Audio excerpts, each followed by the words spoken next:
Bonjour à tous, bienvenue, c'est Gaël dans Simple et Gratuit. Pourquoi est-ce que nos fichiers, lorsqu'on les efface de notre ordinateur, qu'on soit sur Linux, Windows ou sur Mac, eh bien en réalité, pourquoi est-ce qu'on peut les retrouver très facilement? Eh bien je vous donne l'explication, en plus je vous donne un logiciel qui permet de le faire. Bref, bienvenue dans cette vidéo. Pensez à liker, pensez à vous abonner, ça référence la chaîne, ça fait du mouvement dessus et YouTube se dit waouh, quelle chaîne super, merci à vous. Allez, on va tout de suite dès maintenant s'intéresser à pourquoi est-ce qu'on arrive à retrouver un fichier alors qu'on l'a effacé complètement et qu'on a vidé la corbeille. Je vous montre ça, vous allez voir, c'est assez simple en réalité.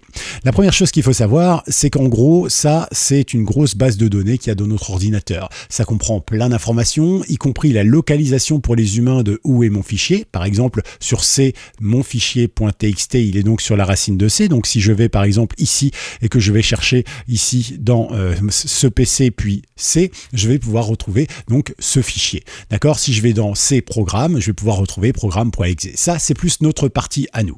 De l'autre côté, vous avez l'adresse que j'appellerais adresse disque, entre guillemets. C'est-à-dire, c'est une sorte de géolocalisation de ce fichier directement sur le disque en lui-même. Vous le savez, les disques, il y en a allez, on va dire deux types aujourd'hui. Il y a les SSD qui sont plus sous forme de puces et puis vous avez aussi les HDD qui sont plutôt sous forme de disque type disque métal, voilà.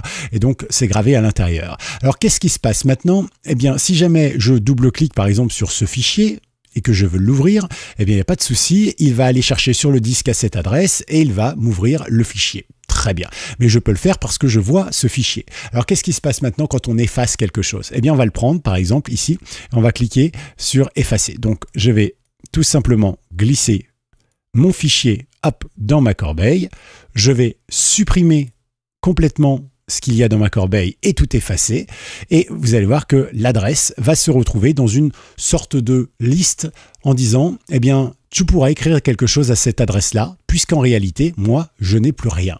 D'accord? C'est pour ça en fait que tant que l'ordinateur n'a pas remis à nouveau quelque chose à cette adresse-là, eh bien, tant qu'il n'a pas remis autre chose à cette adresse-là, vous pourrez récupérer le fichier qui y était avant. C'est là l'astuce. C'est-à-dire que si jamais vous formatez votre disque dur, il y a des chances que vous ne retrouviez pas tous vos fichiers qui étaient là avant, mais vous pouvez quand même en retrouver certains parce que l'ordinateur aura utilisé peut-être des chemins différents ou n'aura pas tout réécrasé, comme on dit. Voilà donc un petit peu l'astuce et comment ça marche. J'espère que c'était clair. Alors nous, on va tout simplement maintenant s'intéresser à une question toute simple. Comment est-ce qu'on fait pour retrouver nos fichiers? Vous êtes tous comme moi, de temps en temps, on est un peu en peine hein, et on se dit, bah tiens, comment on va faire réellement pour pouvoir avoir tous nos fichiers? Bah, vous allez voir, c'est assez simple. En réalité, on va utiliser un logiciel qui s'appelle Recurva. Alors Recurva, que vous connaissez peut-être, c'est un logiciel qui est gratuit, qui appartient en fait aux développeurs de CCleaner. Donc c'est quelque chose d'assez de confiance. Hein. Il y a une version gratuite qui est assez minimaliste, il faut bien le dire. Et puis il y a une version pro hein, qui effectivement vous donnera beaucoup plus de satisfaction. Mais bon, dans un premier temps, autant essayer la version gratuite. Je pense que c'est pas mal du tout. Encore une fois, cette vidéo n'est pas sponsorisée. Mais c'est vrai que ça permet de récupérer pas mal de choses. Donc vous pouvez récupérer pas mal de choses sur les disques endommagés ou bien tout simplement parfois directement sur la corbeille ou ce qu'il y avait avant dans la corbeille avant que vous l'effaciez. Je vous propose de le télécharger tout simplement. Donc vous allez pouvoir cliquer ici sur télécharger free version. Vous arrivez en bas ici, vous téléchargez ici sur téléchargement gratuit. Vous voyez un petit peu ici ce que vous propose le gratuit, le payant ou le professionnel plus tout ce que vous voulez. Voilà, donc vous voyez que bon bah vous avez juste la recherche avancée des fichiers, mais vous n'avez pas la gestion des disques virtuels, le nettoyage complet, etc. Mais en avez-vous vraiment besoin? Pas forcément. D'accord? Là, vous téléchargez. Alors pour ma part, bon bah ça c'est déjà fait, hein, donc techniquement, vous voyez, il est là, je ne vais pas le refaire, mais vous cliquez sur installer. Attention, il pourrait vous bloquer, hein, donc pensez bien ici à, quand il vous le demande, accepter en disant que ce fichier, vous avez confiance en lui. Voilà, ça arrive de temps en temps que Windows ou l'antivirus que l'on a puisse nous poser problème. Une fois que c'est fait, vous voyez, ici, nous allons faire un petit clic droit et nous allons exécuter ici en tant qu'administrateur. C'est fait, on clique sur oui. On va le laisser charger quelques instants, on va l'installer ensemble. Voilà, ici je vous avais dit l'interface est vraiment horrible, moche, toute simple. Alors vous avez Customize si vous souhaitez voilà, rajouter des infos ou en enlever si vous le souhaitez. Voilà, vous pouvez laisser install complet. Vous laissez.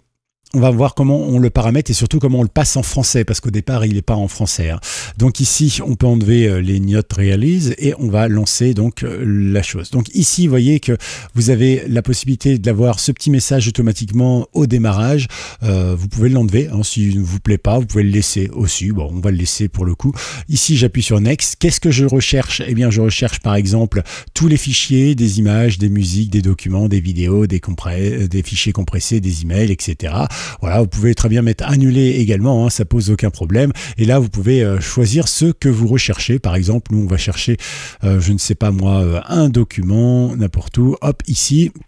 On peut même chercher, donc on n'est pas sûr, donc il va chercher un petit peu dans tout l'ordinateur, directement sur un média autre, voilà, comme ça on peut retrouver dans les documents, dans la poubelle évidemment, ou bien tout simplement ici on peut cliquer et sélectionner un endroit spécifique où on savait qu'on avait les documents avant de les effacer. Voilà, ça peut aider également, donc là par exemple on pourrait faire ça. Ici on peut choisir le Deep Scan, c'est ce que je vous conseille de faire si vous avez notamment un disque dur SSD, parce que les disque dur SSD, pour récupérer, ça marche pas tout à fait de la même manière et il y a de meilleurs résultats avec le Deep Scan. Voilà, et ensuite vous lancez. Voilà, alors nous ici, moi je vais mettre annuler parce que j'ai pas besoin de tout ça.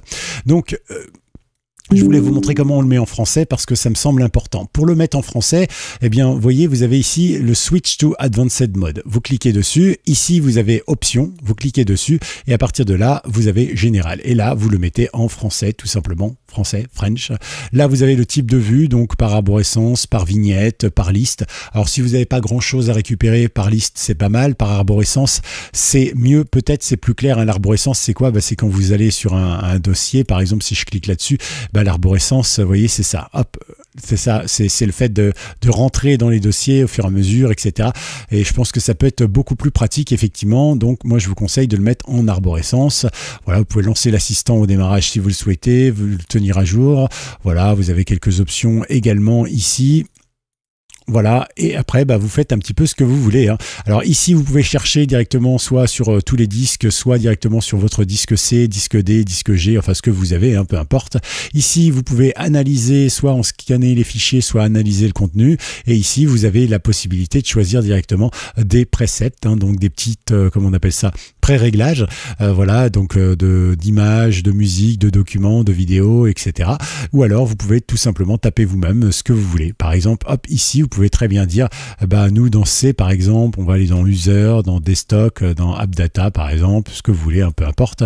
Et ici vous pouvez mettre par exemple ici point, je sais pas, TXT si vous cherchez un document texte. Et puis après vous pouvez analyser et lancer l'analyse. Et là il va vous dire tout ce qu'il a trouvé dans cet endroit précisément, etc., etc. Voilà un petit peu ce logiciel. Alors je vais pas rentrer dans les détails parce que en général quand vous faites une recherche, vous savez déjà ce que vous cherchez, quelque chose de bien spécifique. Donc là je vous laisserai explorer un petit peu. En plus, il est en français. C'est un logiciel, il y a une grande communauté. Puis, comme d'habitude, si vous avez besoin d'un petit peu d'aide, je suis là dans les commentaires. D'ailleurs, si vous avez été jusqu'au bout, eh bien, vous mettez hashtag Recuva, R-E-C-E-U-V-A, pardon, R-E-C-U-V-A. Et bien évidemment, on se retrouve avec une toute nouvelle vidéo dans moins de 48 heures sur Simple et Gratuit. C'était Gaël. Pensez à vous abonner, pensez à liker et à très vite donc sur cette antenne. Ciao.